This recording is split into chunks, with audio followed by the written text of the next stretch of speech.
Olá, meus amigos, Deus abençoe a todos em nome do Senhor Jesus.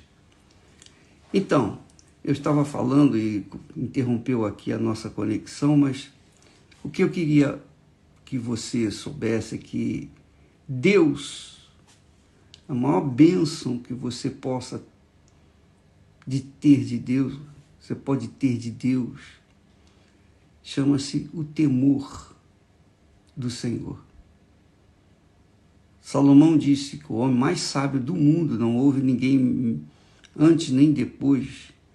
Ele disse, o temor do Senhor é o princípio da sabedoria ou do saber. E por que o temor é extremamente importante na nossa vida diária? Por que o temor do Senhor é vital, como o oxigênio da nossa fé, do oxigênio da nossa vida no reino de Deus? Porque quando a pessoa teme ao Senhor, quando ela teme a Deus, ela foge do pecado.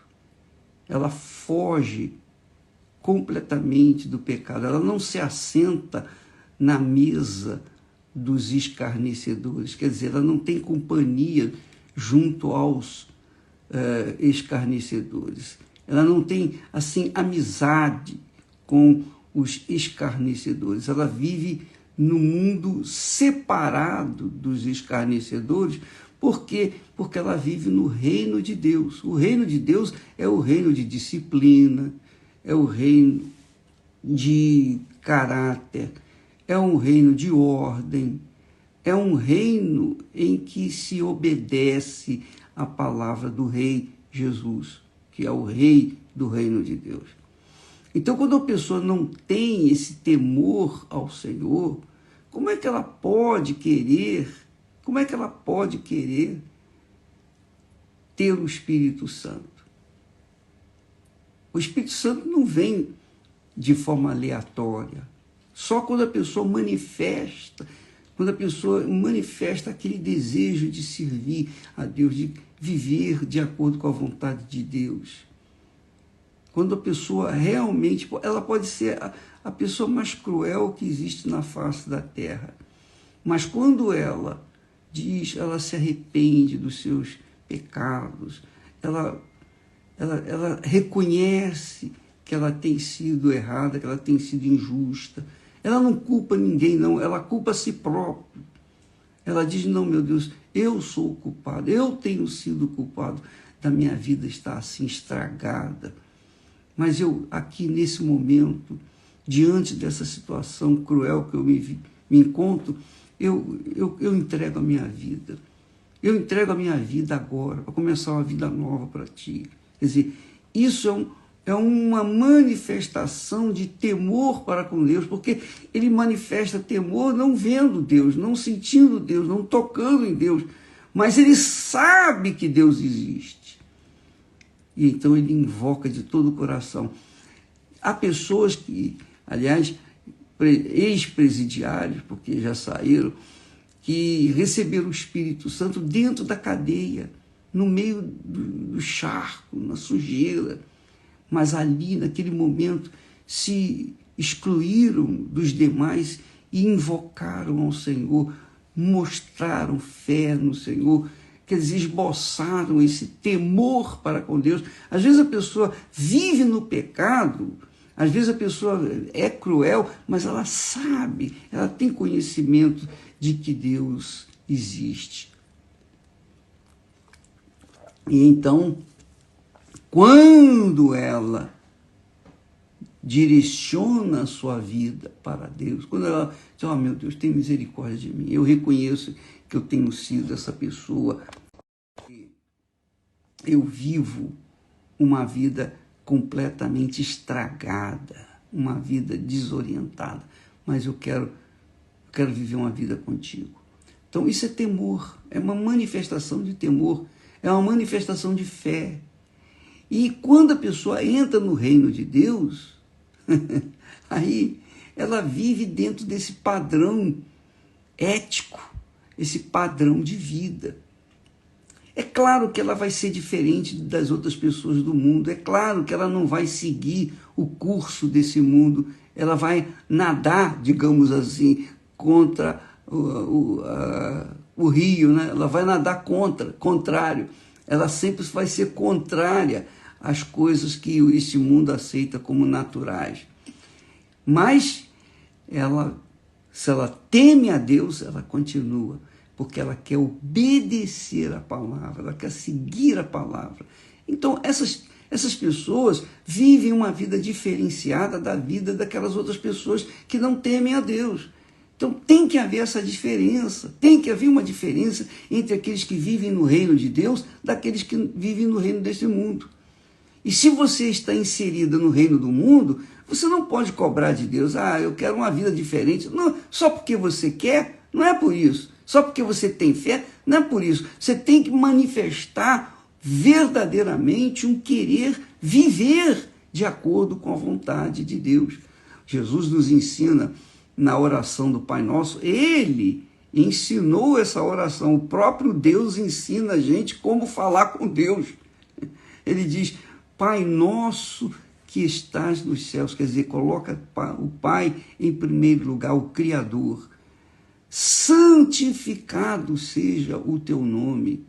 Santificar é viver no temor do Senhor. Santificar é glorificar a Deus na sua própria vida. Muito mais do que palavras, muito mais do que em canções, muito mais do que levantar as mãos para o alto, muito mais do que qualquer expressão de fé, porque você vive aquilo que você crê. Você pauta a sua vida na palavra de Deus.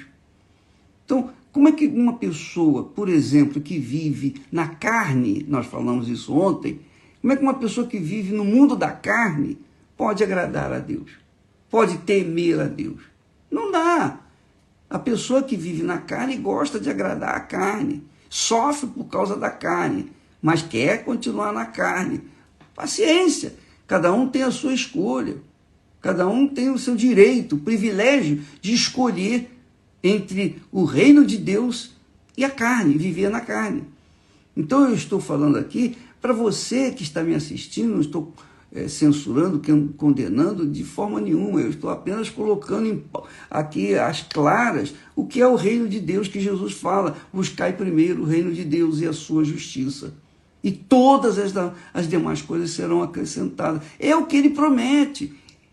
Então, na oração que Jesus fez, ele diz, santificado seja o teu nome. E depois ele diz, venha o teu reino, para que então se possa fazer a tua vontade.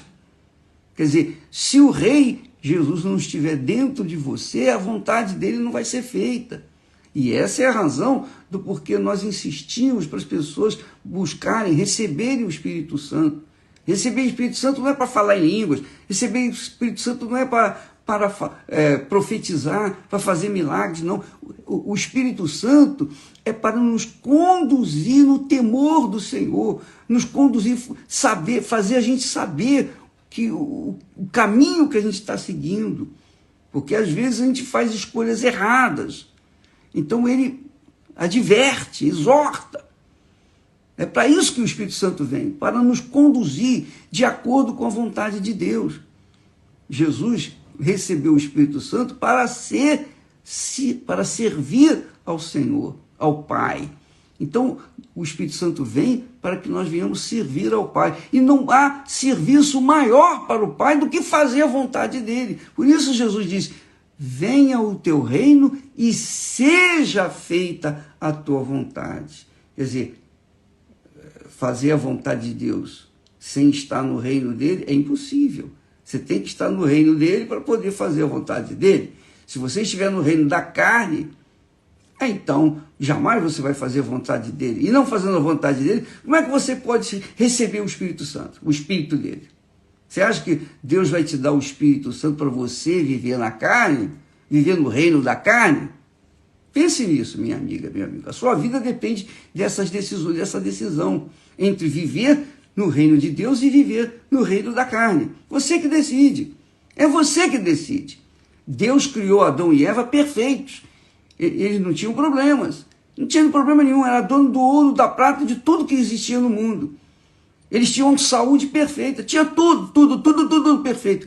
Mas Deus não tirou deles o direito, o privilégio deles escolherem o próprio caminho.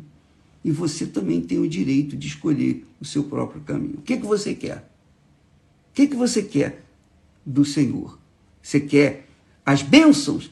Então você tem que entrar no reino das bênçãos, o reino de Deus, o reino da vida diferenciada. É assim que funciona. É assim que nós entendemos na palavra de Deus. Bem, você faz a sua escolha. Buscar primeiro o reino de Deus, priorizar o reino de Deus todo dia. E depois que você entrar no reino de Deus, viver no temor do Senhor, viver no reino de Deus. Se sujeitar à disciplina do reino de Deus, à ética do reino de Deus, à verdade do reino de Deus. É assim que funciona. E se você faz isso, então você tem o direito, o privilégio também de cobrar de Deus a vida diferenciada que você gostaria de ter, que Ele promete na sua palavra. Vereis a diferença entre o justo e o perverso ímpio, entre o que me serve e o que não me serve. Essa é a diferença que nós temos que ver. Quem é de Deus tem que ver na sua própria vida. Deus abençoe a todos e até amanhã, em nome do Senhor Jesus.